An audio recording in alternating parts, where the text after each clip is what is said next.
आपल्या शहरातील, जिल्ह्यातील आणि राज्यातील ताज्या बातम्या पाहण्यासाठी TV7 न्यूज चॅनल सबस्क्राइब करा आणि बेल आयकॉनवर क्लिक करा।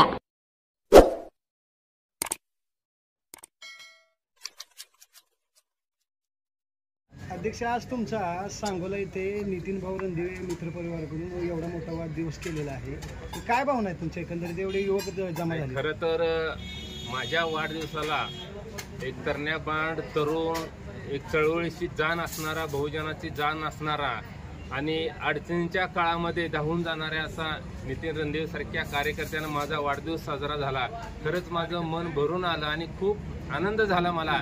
पण या माध्यमातून एवढंच सांगेन की नितीननं माझा वाढदिवस केलाय, पण वाढदिवसाच्या रूपात कायमस्वरूपी रोज मी नितीनच्या सोबत असेन। मग कुठलीही त्याच्यावर संकट आले, कुठलीही वेळ आली, कुठल्याही थराला जायची वेळ आली तर मी अर्ध्या राज्याला नितीन सोबत असणार आहे। नितीननं माझा वाढदिवस केला म्हणून नाही, तर नितीन मधली जी क्वालिटी आहे ती क्वालिटी त्याची एकदम चांगली आहे। ती क्वालिटी बहुजनाच्या, गोरगरीब, 18-12 बोलच्या प्रत्येक जाती धर्माच्या कार्यकर्त्याला सगळ्याला उपयोगी येणार आहे। आणि ही कार्यकर्ता गोरगरिबाच्या अडीअडचणीत रात्री धावून जातोय, त्याच्यामुळे अशा कार्यकर्त्याला ताकद देणं माझं काम आहे। म्हणून मी आज या ठिकाणी नितीननं माझा वाढदिवस साजरा केला म्हणून मी आलो। खरं तर मला वेळ नव्हते, परंतु नितीनचं कौतुक करायचं होतं। 4 माणसालाही कळलं पाहिजे की नितीन खरंच काम किती चांगला करतोय।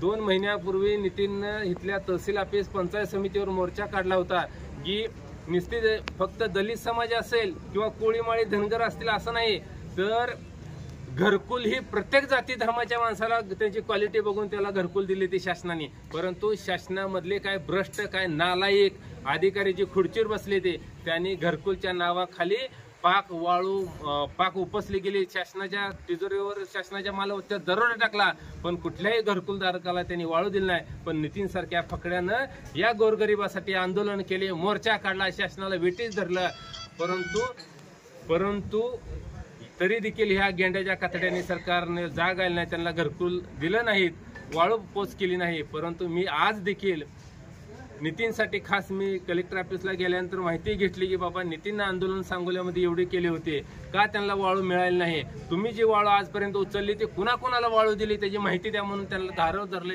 झोप उडवले। पण नितीन, पुढच्या काळामध्ये लक्षात ठेवा, थोडे दिवस थांबा, सरकार आपलं येणार आहे। ही पांडुगुळांचं सरकार लवकरच जाणार आहे। ही वाटेल लागली ती ह्यांचं आता गबाळ गुंडाळलंय, ताशा बांधलाय ह्यांचा, आता वाजंत्री ह्यांना न्यायला लावायचे ते लक्षात ठेवा।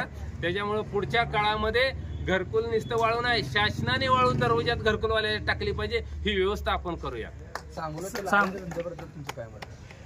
सांगोल्यामध्ये पोलीस स्टेशन कडून वारंवार सांगितले जाते की अवैध धंदे बंद केले, त्याबद्दल काय सांगता?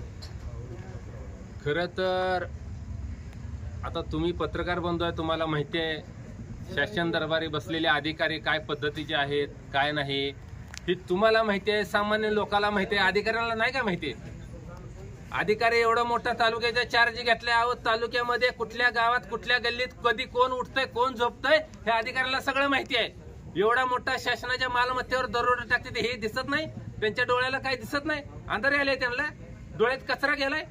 पण ही गोष्ट सगळ्या अधिकाऱ्यांना माहिती आहे, यांचं लागे बांधे आहेत म्हणून कारवाई होत नाही। पण लक्षात ठेवा, अशा कुठं काय गोष्टी असेल, नितीन असेल, तुषार असेल, तुम्हाला सगळ्या तरुण कार्यकर्त्यांना सांगतोय, अशा जर गोष्टी असलेल्या आणि अधिकारी कारवाई करत नसेल, जो होगा देखा जाएगा, आपण त्याच्या विरोधात आवाज उठवूया आणि ती बंद करायला भाग पडूया। आज वाळू 2 नंबरने घरकुलाला मिळते, पण नितीन भाऊ रणदिवे सारख्या युवकांना जर आवाज उठवला तर वाळू मिळायला त्रास होतोय, असे काय कारण आहे? काय झाले, देश स्वतंत्र होऊन किती वर्ष झाले बघा, पण काय लोकांना, काय ठराविकला स्वातंत्र्य मिळाले, काय ठराविक लोकांना स्वातंत्र्य मिळालंय। महाराष्ट्रात बहुजनाच्या 5.25 जाती, त्या 5.25 जाती अशाच आहेत, त्यांना स्वातंत्र्य दिलं नाही, फक्त नावाला स्वातंत्र्य आहे। समजा आज नितीन रणदिवेने आवाज उठवला, मोर्चा काढला, उपोषण केलं, अधिकाऱ्याला जाऊन जाब विचारा, लगेच त्यांची टारा फटते आहे, नितीन आला का फटते आहे, म्हणून ती वेगळ्या पद्धतीने त्याच्यावर दबाव आणला जातो, मुद्दा म्हणून त्याला काही तर कुठल्या तर गोष्टी त्याचं नाव खराब केलं जातं। पण नितीन काळजी करू नको, मी तुझ्या सोबत आहे, पण अख्खी जिल्ह्यातली आणि राज्यातली शिवसेना तुझ्या सोबत आम्ही उभा करू। धन्यवाद।